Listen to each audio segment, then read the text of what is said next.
Vamos começar então a ver o que que é e para que que serve o merchandising. O merchandising, pessoal, ele está muito centrado no nosso senso de visão, em um aspecto visual do negócio, portanto, ele já é um tema eh, propício para ser estudado e aperfeiçoado por designers. Então, os estudantes aí da área do design já têm aqui mais uma área, mais um tema de atuação dentro do marketing, né? Que é essa parte da preparação do ponto de venda. A visão ela é um sentido muito importante para nós, é claro, né? A visão humana é uma das principais formas que nós temos de percepção do mundo e ela é também tem uma ligação muito direta com o cérebro. Isso faz com que a gente tem no merchandising, então, uma intenção de causar uma boa impressão, e isso é instantaneamente percebido pelo consumidor a partir do momento que ele entra em contato com o nosso negócio. Normalmente a gente está falando de merchandising no ponto de venda. Então, quando o consumidor vai até a loja, o que ele vê antes de entrar na loja, até pela vitrine, pela fachada do negócio, já é extremamente importante. A primeira impressão é que fica, né? Essa primeira percepção visual já vai dizer sobre o estado do negócio, sobre a, os valores, enfim, dá uma série de dicas inconscientes para o consumidor antes dele pisar na loja. E isso chama a nossa atenção para o cuidado que a gente tem com a questão da apresentação física do nosso negócio antes de mais nada. É lógico, vocês foram observar todos os grandes shopping centers, eles têm uma arquitetura sofisticada, têm todo um desenho sofisticado dos seus interiores e tudo isso com o propósito de aumentar o valor percebido do cliente na sua experiência de compra e, portanto, convencer ele que vale a pena pagar aqueles reais a mais que ele paga quando ele compra um produto do shopping center para sustentar toda a operação. Mas isso não para por aí, nós vamos ver vários outros elementos da comunicação que acontece no ponto de venda. E a gente vai entender, então, é claro, toda essa arquitetura, todos esses recursos visuais, arquitetônicos do ponto de venda da loja, do próprio shopping center, como formas da comunicação, porque esses aspectos físicos de design visual do ponto de venda, de arquitetura do ponto de venda, eles comunicam para o cliente alguma coisa. E isso, pessoal, vale para todos os negócios. Isso vale, inclusive, para uma oficina de reparo de veículos, uma manutenção de veículos. Vocês olhem pela fachada da oficina e vão tomar uma decisão de cara sobre a qualidade do serviço que vocês esperam daquele estabelecimento. Se vocês querem um exemplo ainda mais concreto, para quem, né, ficou em dúvida ainda, é só imaginar qual é a diferença da fachada de uma oficina pequena de bairro para uma grande concessionária. E aí vocês têm uma ideia bem concreta do impacto que tem esse aspecto visual, esse aspecto arquitetônico do negócio, do prédio onde o negócio está estabelecido, portanto, do ponto de venda, como nós chamamos em marketing, sobre a imagem da marca e a percepção que o cliente tem do negócio. Então, levando em conta essa importância do visual na percepção do consumidor, nós vamos ter que resolver, sob o ponto de vista de negócios, então, qual é a forma que nós vamos usar essa comunicação visual para mostrar qual é a vantagem que nós oferecemos, que nos distingue da concorrência, qual é o benefício adicional que nós podemos entregar para o cliente e fazer isso de uma forma simples e que fique claro para o consumidor. Qual é o benefício que ele vai ter fazendo a escolha da nossa opção, da nossa marca, da nossa oferta. Bom, aí nós chegamos ao conceito de merchandising, afinal, o que significa essa palavra em inglês? Bom, merchandising, a tradução literal seria alguma coisa também terminando com ing, sobre mercadorias em ação, ou seja, como a mercadoria exposta ela pode gerar um determinado resultado perceptivo sobre o cliente. Isso vai ser, então, expresso mais tecnicamente, como se dizendo, um conjunto das técnicas de comunicação de marketing realizadas para maior valorização e destaque possível do produto. Originalmente, o termo merchandising ele foi aplicado mais no interior da loja, vamos dizer assim, a exposição dos produtos, principalmente em varejo de autosserviços, nossos mercados, e como na competição de concorrentes que colocam o produto num determinado espaço já pré-estabelecido pelo supermercado. Então, o supermercado tem a arquitetura dele que prevê como são as prateleiras, e o problema de cada fabricante na concorrência entre eles é de se destacar dos concorrentes, se mostrar como um produto melhor, prateleira do mercado. E esse ponto ele aconteceu não por acaso. Na verdade, eu já falei para vocês, o autosserviço ele foi uma invenção recente, lá quando se tirou o vendedor e se fez uma proposta de que o cliente fosse capaz de fazer essa compra sem ter o vendedor. Essa é a ideia inicial, embora regularmente ainda circulem alguns funcionários do supermercado que são vendedores, na verdade, só que uma compra pode, e além do que vai depois ser passado pelo caixa, que também é um tipo de vendedor. Mas além dessas duas interações, ou eventualmente de uma só interação, aliás, se não por acaso, né, alguns supermercados já estão tirando o caixa e fazendo o autosserviço siga, inclusive, no pagamento. Então, tem uma experiência completa de autosserviço. Nós podemos entrar em alguns supermercados de Porto Alegre, já separar nossa cesta de produtos, passar pelo caixa e ir embora sem ter interação humana dentro do shopping. Mas isso é uma espécie de uma exceção ainda, mas mostra já uma tendência.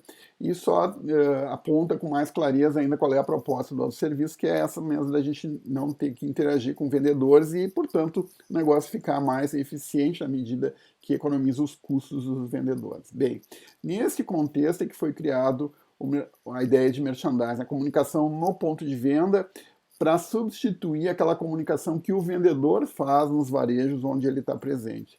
Então, esse esforço ele iniciou dentro do varejo, dentro da loja, dentro do aspecto físico, do lado interno da loja, mas depois nós estendemos essa ideia através das vitrines, né, se passou também para o exterior, inclusive para a fachada do prédio, então, e tudo isso passa a ser aspectos de merchandising nesse momento, tá? Então, o merchandising planeja e implementa atividades realizadas no ponto de venda, do varejo e no autosserviço, tá? Mas, por extensão, vale para outras situações onde a gente tem também a presença do vendedor e nós também vamos aplicar essas técnicas de merchandising, aproveitando, muitas vezes, um espaço que o consumidor está ali sem ter a atenção naquele momento do vendedor. Então ele pode circular pelo ambiente da loja, ele vai estar tendo também acesso a informações e a ações de merchandising no interior da loja. Bom, ele vai estimular a compra imediata também, a compra por impulso, daqueles famosos bens lá de compra por impulso, da aula de produto, e também a decisão de compra do varejo, ou seja, a gente está fazendo tudo isso no sentido de também criar um estímulo adicional para o cliente fazer a compra. E se nós formos, se o nosso negócio for venda de produtos em autosserviço, no caso nós formos um fornecedor dos mercados e estamos concorrendo na prateleira com outros concorrentes, então neste caso o merchandising vai ser a nossa ferramenta fundamental de vendas e nós vamos planejar como a embalagem, a disposição do produto na prateleira e alguns complementos que nós podemos, o mercado nos dá permissão para uso, ou nos vende, né, a permissão para uso, dizendo melhor. Então, como isso tudo composto pode aumentar a nossa chance junto à concorrência. Então, o merchandising, de uma forma simples, para resumir para vocês, é a comunicação no ponto de venda. Esse é o conceito de merchandising. E, bom, para que serve o merchandising? Bom, o ponto de venda, pessoal, ele é um ponto super importante para comunicação com o cliente e para a gente explorar todas as possibilidades de convencimento do cliente para que ele compre a nossa marca específica, o nosso produto que nós estamos oferecendo naquele ponto de venda. Nós já falamos sobre isso na estratégia de comunicação lá no começo, falando que em alguns casos, quando o cliente sai de casa sem saber ainda qual é a marca que ele vai comprar, ele tem uma categoria de produtos em mente para resolver a necessidade dele, mas ele não sabe qual é a marca. Neste caso, ele vai decidir na loja, no ponto de venda. Isso significa que todos os esforços têm que ser feitos para que o cliente tome a decisão em nosso favor. Então, se eu sou um fabricante de televisão, lá, se eu sou LG e tenho meu produto exposto na loja, tem no caso, nessas lojas de eletrodomésticos, normalmente, mesmo nos supermercados, tem vendedores específicos para atender os clientes, mas mesmo que não, se tendo ou não tendo, não importa, nós vamos ter que fazer um esforço. Se tiver, nós temos que fazer um esforço junto aos vendedores. Se não tiver vendedor, nós temos que fazer um esforço de comunicação no ponto de venda, mostrando a diferença do nosso produto para o concorrente e salientando, chamando a atenção do nosso produto em detrimento dos concorrentes. Então, essa é a proposta do merchandising. Tá? Ele é super importante, então, para fechar as vendas. É um momento decisivo lá onde o comprador está tomando a decisão dele de compra. E ele torna mais provável ou não, né, se for mal feito, a aquisição de um produto. Então, ele serve para sinalização. Quando a gente está falando de merchandising, a gente está falando também da plaquetinha que identifica qual é o preço que o produto está à venda. Isso é uma ação de comunicação e, portanto, também é de merchandising, né, botar o preço ou não botar o preço. Algumas lojas, boutiques e alguns varejos que têm esse apelo mais sofisticado, que atende a um público que não está tão preocupado assim com quanto vai custar as coisas, eles omitem os preços. Vocês vão em umas lojas mais chiques, aí vocês vão ver que os produtos não têm preço. A gente tem que perguntar para o vendedor por que é isso, porque eles estão partindo do pressuposto que o cliente deles não tem essa pressão tão grande sobre sobre o preço, e, portanto, ele não está tão suscetível a preço assim, e o preço não é um fator decisivo na escolha dele de compra. Ele vai decidir comprar o produto por outros aspectos, principalmente naqueles produtos também, os bens de especialidade, que eu já falei para vocês, também que é um caso onde o consumidor não está assim tão preocupado com quanto ele vai gastar, e nesses casos não é interessante apresentar, ou não é necessário, não é conveniente apresentar o preço para todos, como um aspecto do ponto de venda, a etiqueta de preço. Então, nesse caso, os produtos estão em exposição, mas o preço não está. Uma escolha planejada, não é por acaso, e não funciona para todos os públicos. Muita gente pode ficar irritada porque não tem aquele preço ali disponível para ele tomar a decisão dele. Então, você tem que saber qual é o público de vocês e aí tomar a decisão correta, tá? Também explora a posição na prateleira. Nós temos algumas posições de prateleira que são as mais valorizadas, aquelas naturalmente que estão à altura dos olhos. Então, se vocês querem procurar ofertas especiais no supermercado ou produtos que o supermercado não quer vender para vocês, que ele prefere que vocês façam outras compras, vocês olhem naquelas prateleiras que são menos acessíveis, normalmente aquelas que estão bem no chão. Essas aí, com aqueles produtos, né, bem ali camuflados ali, são talvez onde tem as melhores ofertas, preços mais baixos, enfim, talvez tenha algumas possibilidades interessantes de negócio para vocês compradores, né, para nós como compradores. Mas para quem é vendedor, o vendedor vai preferir prateleiras no nível dos olhos. Muitas vezes os supermercados dividem as fatias de prateleiras disponíveis para cada fornecedor numa vertical. Então, cada fornecedor vai ter um pouco do filé mignon, que é a altura dos olhos, e um pouco da carne de pescoço, que é a prateleira perto do chão, e vai ter que se virar com isso, né? Dá para compor isso também, enfim, dá para pensar em muitas coisas, e tem muita criatividade, muita pesquisa sobre isso, porque um espaço de prateleira é um lugar de rentabilidade. Quanto maior a rentabilidade, né, melhor para quem está no negócio. E quem trabalha com isso está sempre pesquisando isso e aperfeiçoando isso. Tá? E também nós vamos usar dispositivos complementares, a gente vai ver expositores e displays, etiquetas de comunicação, dependendo do supermercado, o varejista regula isso, mas em alguns mercados vocês vão ver aquelas placas redondas que tem aquelas coisas que fazem, né, aquelas coisas pontudas, assim, que a gente chama de splash, que tem aquelas preço no meio com desenhos. Isso tudo depende para o público, ele pode funcionar melhor ou pior.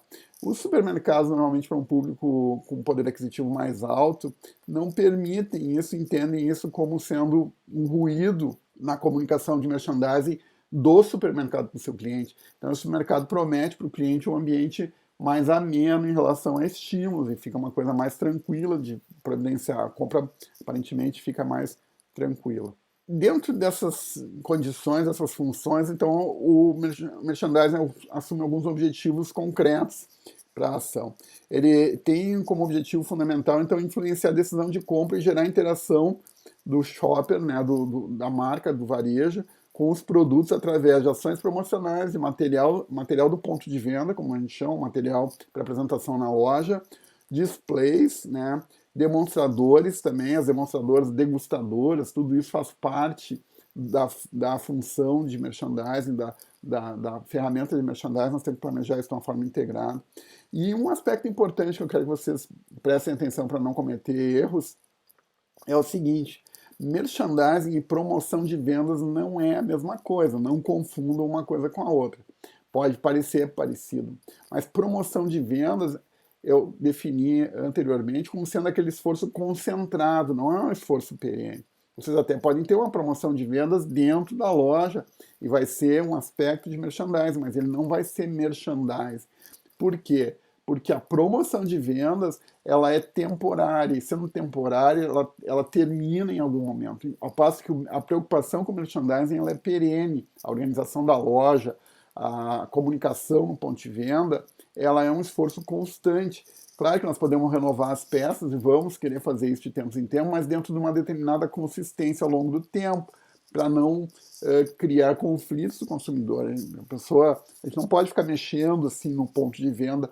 E vocês imaginem quando vocês procuram um produto no supermercado, já se acostumaram com ele, sabem onde é que está, vocês vão naquela prateleira e não tem mais aquele produto, e o produto está numa outra prateleira e ninguém fica feliz com isso. Então é claro que os varejistas pensam muito bem qual é a disposição por categoria de produtos dentro da loja, e dentro disso eles procuram manter essa ordem, inclusive nas várias lojas.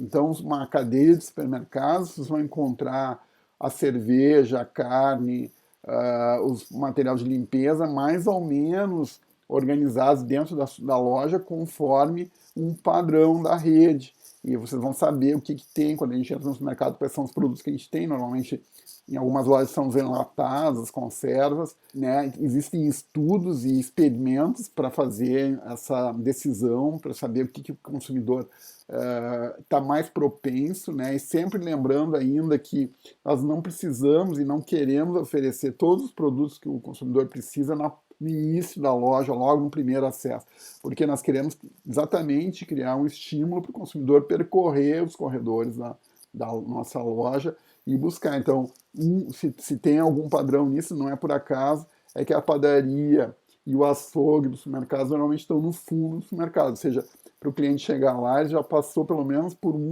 dois lados de gôndolas, e aí viu uma série de produtos que ele pode lembrar que ele precisa, especialmente se ele for para a parte de carnes, ele pode ter temperos para carne, pode ter complementos para carne, enfim, pode ter uma série de produtos que estão vinculados ou que estão associados a consumo de carne. E nesse meio ele vai lembrar então de comprar o sal para fazer o churrasco, vai ter o carvão para comprar o churrasco e tudo isso, né, no caminho dele, e ele já sai dali com um pacote de produtos maior do que ele tinha pensado inicialmente. Então esse é o tipo de ação de merchandising que a gente pensa, e todas essas preocupações fazem parte do merchandising. Mas então, resumindo, promoção de vendas não é merchandising, produção de vendas termina num certo tempo e merchandising é um esforço permanente.